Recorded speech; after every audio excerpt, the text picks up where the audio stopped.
जय श्री कृष्णा, जय माता की। वर्ष 2020 का प्रथम सूर्य ग्रहण आषाढ़ मास की अमावस को दिनांक 21 जून 2020 रविवार को पड़ने वाला है। इस सूर्य ग्रहण का नाम है कंकण सूर्य ग्रहण। इसे चूड़ामणि सूर्य ग्रहण के नाम से भी जानेंगे। ये कंकण सूर्य ग्रहण अलग अलग समय में समस्त भारत में दिखाई देगा। इस ग्रहण की कंकण आकृति राजस्थान, हरियाणा, उत्तराखंड के उत्तरी भाग और पंजाब के दक्षिणी भाग के कुछ हिस्सों में दिखाई देगी। भारत के अन्य प्रांतों में ग्रहण खंडग्रास के रूप में ही दिखाई देगा। आइए जान लेते हैं कंकण सूर्य ग्रहण के सूतक काल के बारे में।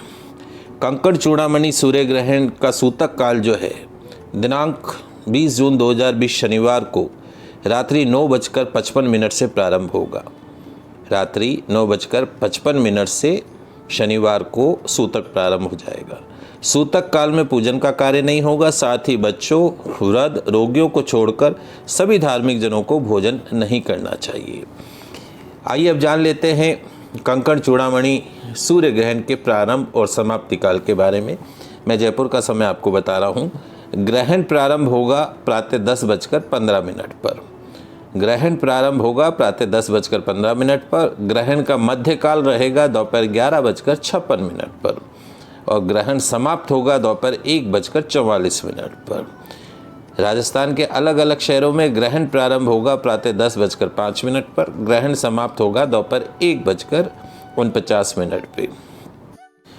आइए जानते हैं कंकण सूर्य ग्रहण का देश दुनिया पर क्या प्रभाव पड़ेगा।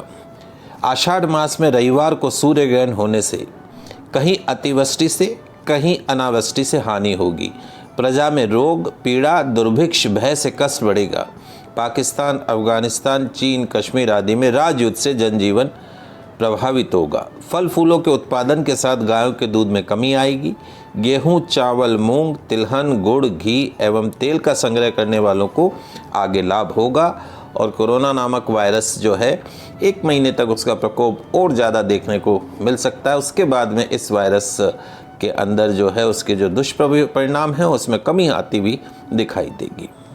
आइए बात कर लेते हैं कंकण चूड़ामणि सूर्य ग्रहण किस राशि वाले जातकों के लिए रहेगा सबसे ज़्यादा कष्टप्रद। तो कंकण सूर्य ग्रहण मक्षिर नक्षत्र और आद्रा नक्षत्र में पड़ रहा है, साथ ही मिथुन राशि में हो रहा है। अतः मिथुन राशि एवं मक्षिर नक्षत्र और आद्रा नक्षत्र में जन्म लेने व्यक्तियों के लिए कंकण सूर्य ग्रहण विशेष कष्टप्रद रहेगा। इन लोगों को ग्रहण काल में सूर्याष्टक स्तोत्र, आदित्य स्तोत्र या ओम घड़ी सूर्याय नमः मंत्र का जाप करना शुभ रहेगा। आइए जानते हैं सूतक काल के अंदर सूर्य ग्रहण के सूतक काल में ध्यान रखने योग्य कुछ बातें। देखिए, सूतक का तात्पर्य है खराब समय या फिर ऐसा समय जब प्रकृति अधिक संवेदनशील होती है, अतः घटना दुर्घटना होने की संभावना भी बढ़ जाती है। इसलिए ऐसे समय में सचेत रहें, ईश्वर का ध्यान लगाएं। ग्रहण के दौरान तुलसी पत्ता तोड़ना निषेध है, इसलिए सूतक काल से पहले तुलसी पत्ता तोड़ लीजिए। सूतक काल के दौरान कभी भी भोजन नहीं बनाना चाहिए।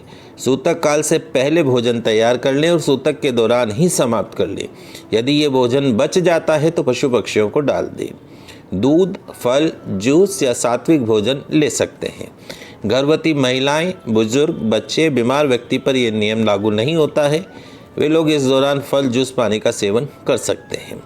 सूतक काल में भोजन नहीं बनाना है। विशेष तौर पे गर्भवती महिलाएं जो हैं चाकू छुरी से कुछ ना काटें। सूतक काल में सिलाई कढ़ाई का कार्य भी नहीं करना चाहिए, विशेषकर गर्भवती महिलाएं।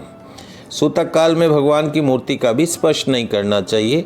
सूतक काल में मांस, मदिरा इत्यादि बुरे व्यसन से दूर रहना चाहिए। अपराध, बुरे काम, बुरे विचार, झूठ से दूर रहना चाहिए, क्योंकि सूतक काल में किए गए बुरे कार्य का प्रभाव कई गुना बढ़ जाता है। और सूतक काल में पूर्ण ब्रह्मचर्य का पालन अवश्य करना चाहिए। आइए अब जानते हैं ग्रहण काल से पहले ध्यान देने योग्य कुछ बातें। ग्रहण काल से पहले जब ग्रहण शुरू हो तब थोड़ा सा अनाज और कोई पुराना पहना हुआ कपड़ा निकाल कर अलग रख लें। जब ग्रहण समाप्त हो जाए तब उस कपड़े और अनाज को आदर सहित किसी सफाई कर्मचारी को दान कर दें। इससे ग्रहण काल के आपको शुभ परिणाम प्राप्त होंगे। ग्रहण के दौरान चारों तरफ बहुत अधिक नेगेटिविटी फैल जाती है, इसलिए घर में सभी पानी के बर्तन में, दूध में, दही में कुशा या तुलसी की पत्ती या धूप धोकर डालनी चाहिए और ग्रहण समाप्त होने के पश्चात धूप को निकाल कर फेंक देना चाहिए। विशेष तौर पे गर्भवती महिलाओं के लिए मैं एक उपाय बता देता हूँ। गर्भवती महिलाएं अपने लंबाई के बराबर कुशा ले लें। अगर नहीं मिलती हैं, यदि कुशा अवेलेबल नहीं है, धूप अवेलेबल नहीं है, तो एक सीधा डंडा गर्भवती महिलाएं अपने लंबाई के बराबर सीधा डंडा लेकर अपने शरीर से टच करके अपने बेडरूम में, सोने के कमरे में, बैठने के कमरे में, वहाँ उसको कमरे में उसको खड़ा कर दें। इससे क्या होगा, यदि ग्रहण के समय गर्भवती महिलाएं लेटना चाहती है, बैठना चाहती हैं तो बैठ सकती हैं, क्योंकि ये कहा जाता है कि ग्रहण काल के अंदर गर्भवती महिलाओं को खड़े रहना चाहिए। लेकिन चूंकि ग्रहण काल बहुत लंबा समय है, इतना समय कोई खड़ा नहीं रह पाएगा, इसलिए उसके विकल्प के तौर पे लंबाई के बराबर डंडा लेके अपने शरीर से टच करके अपने कमरे के किसी कोने में खड़ा कर दें। उसके पश्चात आप बिस्तर में बैठ सकती हैं, लेट सकती हैं। और ग्रहण के पश्चात में स्नान आदि से निवृत्त होकर और शुद्धता से भोजन बनाइए। भोजन बना के भगवान को भोग लगाइए, फिर आप भोजन करिए और इस प्रकार इस ग्रहण के जो अशुभ प्रभाव हैं उसको खत्म कीजिए। जय श्री कृष्णा, जय माता की। आप सभी का आज का दिन मंगलमय हो, शुभ हो।